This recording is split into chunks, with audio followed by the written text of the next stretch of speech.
Start to face the horrible truth that everything we've been told is a lie.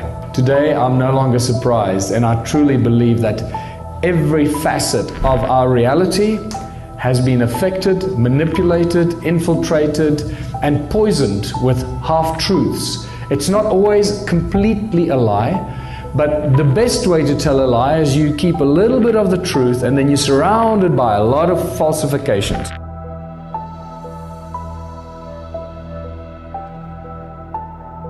Everything in creation spins and vibrates. Everything has its own prime resonance frequency. Everything. And this is why once we can identify a prime resonance frequency of a bacterium or an atom or whatever it is, or a soccer field, we can then manipulate that object with its prime resonance frequency. In Christianity, it's the word. In Hinduism, it's Om. The Egyptians believed the universe was sung into creation, and the original people of Australia, not the Aboriginal, so it's the original people of Australia, believed that the world was created with 3 sacred songs. And then we have the phenomenal similarities between the 6 days of creation in Christianity and the word that created everything, the 6 aspects of Om, and the 6 aspects of the all-seeing eye of Horus, and you start seeing the connections between all these ancient cultures and the creation stories. Sound is the source of all creation. Sound and resonance is responsible for everything. By now you should know that sound manifests physical form, and this is the most basic example. I just cannot get enough of it. I can watch it millions of times. Every frequency has its own specific shape, a prime resonance frequency. Are you only looking at a 2-dimensional representation of a 3-dimensional effect?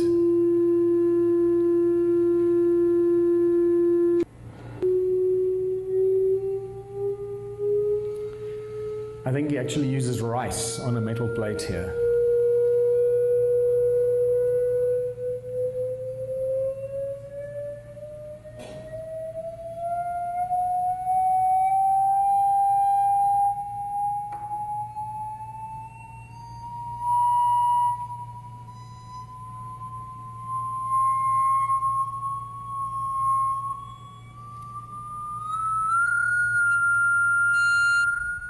So the original people of Australia have a creation story that says time began when the supernatural beings awoke and broke through the surface of the earth. So imagine the surface of the earth being something like this, that metal plate being the surface of the earth, and the supernatural beings broke through the surface of the earth, and they created the surface of the earth with 3 sacred songs. This is from Hans Jenny's brilliant video, Cymatics. This is powder on a metal plate. It's not a liquid or a jelly, it's powder. You can see landscapes being formed here over extended periods of time.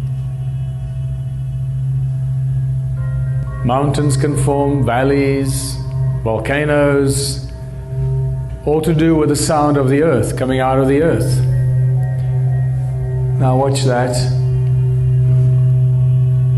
And then Eric Larson is the guy that created the cymoscope, and this is when you can suddenly see how the human voice has potential to create infinitely.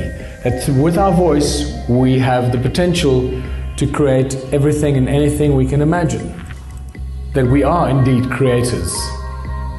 And remember, every thought you have also has a frequency and a vibration, has a resonance, just like your voice.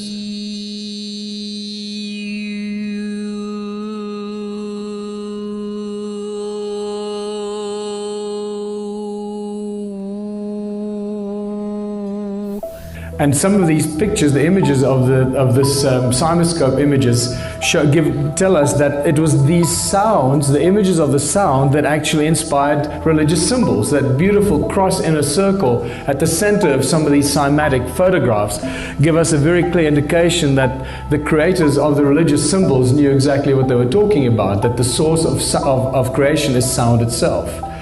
And that takes us to what sound does. Sound pretty much does everything you can imagine because it's a source of creation. And this brings us to using sound as a tool in technology. Sound creates light. It's very obvious. We know that God said, let there be light, and you can do this yourself by attaching a speaker to an LED light and see what happens.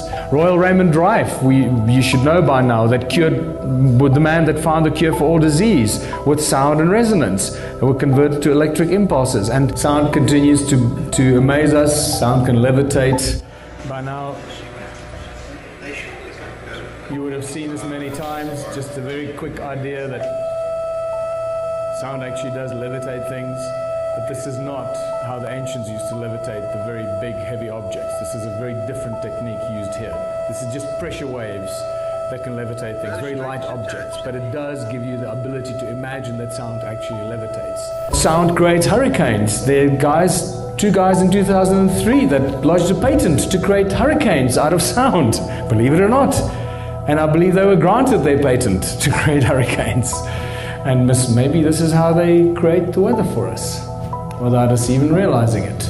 And this is where we start getting into the real understanding of some of the masters. And no matter how I look at it, how much research I do, I keep coming back to one guy that stands head and shoulders above all other researchers and inventors of, I don't know, for how many centuries. And that guy's name is Nikola Tesla. He says, if you want to find out the secrets of the universe, think in terms of energy, frequency, and vibration.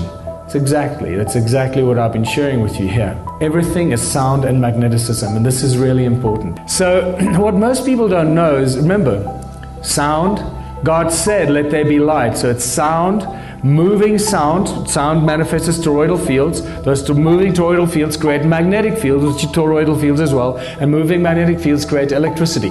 That's the sequence of events.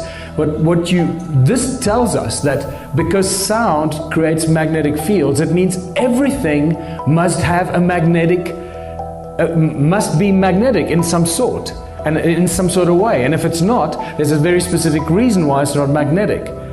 So here's an example. You might not think of water as being magnetic, but it is, and so are graphite, aluminum, and glass. Aluminum is a good example of a paramagnet. And so is oxygen, which is attracted to magnets. Here, I have a few milliliters of liquid oxygen which sticks to the magnet. I'll explain why later.